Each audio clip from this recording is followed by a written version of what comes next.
कुलदेवतेचा वाटा जर आपण दिला नाही तर आपल्या आयुष्यात कोणता बदल होतो? तुम्ही घर बांधलात, जमीनसुद्धा घेतली, गाडी पण घेतली, पण एक गोष्ट विसरलात, तुमच्या कुलदेवतेचा वाटा. आणि मग घरात सुरू होतात अडचणी, भांडण आणि पैसा थांबतो. कुलदैवत म्हणजे काय? पूर्वजांची परंपरा, प्रत्येक कुटुंबाची रक्षण करणारी शक्ती. कुलदेवतेला वाटा देणे म्हणजे काय? नारळ, साखर, पैसा, पहिली कमाई, पहिला धान्य, नवीन घर, जमीन घेतल्यावर कुलदेवतेला अर्पण. कुलदेवतेला वाटा न दिल्याने काय होतं? घरात आजार, पैशाची अडचण, मन शांती नाही, कामात अडथळे येणे. मी तुम्हाला एक छोटीशी गोष्ट सांगतो. एका माणसाने जमीन घेतली पण देवाला वाटा दिला नाही. गावात गणेशराव नावाचा एक माणूस होता. खूप कष्ट करून त्याने आयुष्यभर पैसे साठवले. त्याचं एकच स्वप्न होतं, स्वतःची जमीन घ्यायची आणि त्यावर मोठं घर बांधायचं. आणि शेवटी तो दिवस आला. जमीन खरेदी झाली, घराचं काम सुरू झालं, घर बांधकाम पूर्ण झाले, घरात सगळे आनंदात होते. पण गणेशराव एक गोष्ट विसरला, त्याच्या घराण्याचे कुलदैवत. गणेशरावाच्या आईने सांगितलं, बाळा, आधी देवाला वाटा दे, मग काम सुरू कर.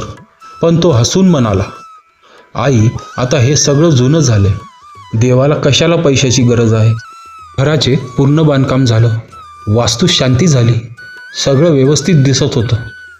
पण काही दिवसांनी विचित्र गोष्टी सुरू झाल्या. घरात सतत भांडण व्हायचे, मुलगा आजारी पडू लागला, व्यवसायात तोटा, रात्रीच्या वेळी झोपसुद्धा लागत नव्हती.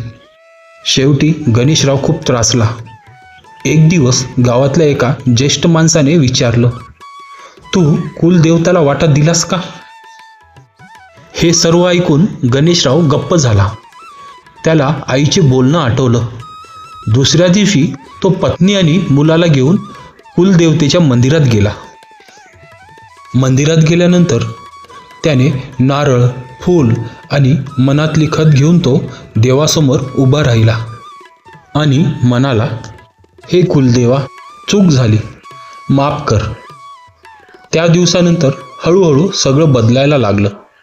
मुलाची तब्येत सुधारली, घरात शांतता आली, व्यवसायात पुन्हा चालू झाला. तेव्हा मात्र गणेशरावाला एक गोष्ट समजली, देवाला पैशाचा वाटा नको, देवाला आठवणीचा वाटा हवा असतो. तर भक्तांनो, तुम्हीही नवीन काही घेतलं असेल तर एकदा तरी कुलदेवतेची आठवण करा, कारण विसरणे ही सर्वात मोठी चूक असते. तुमच्या हातून जरी ही चूक झाली तर काय करायचं? उपाय: कुलदेवतेच्या मंदिरात जायचं, तिथे नारळ चढवायचं, फूल अर्पण करायचे, आठवड्यातून एकदा कुलदेवतेचा उपवास करायचा आणि कुलदेवतेला मनापासून माफी मागायची. देवाला पैसा नको, भावना हवी. जर तुम्ही कधी कुलदेवतेला वाटा दिला नसेल तर आजच द्या आणि हा व्हिडिओ तुमच्या जवळच्या मित्रांना, नातेवाईकांना नक्की पाठवा. व्हिडिओ कसा वाटला कमेंटमध्ये सांगा आणि चॅनलला लाईक करा, फॉलो करा, सबस्क्राईब करा. जय भवानी.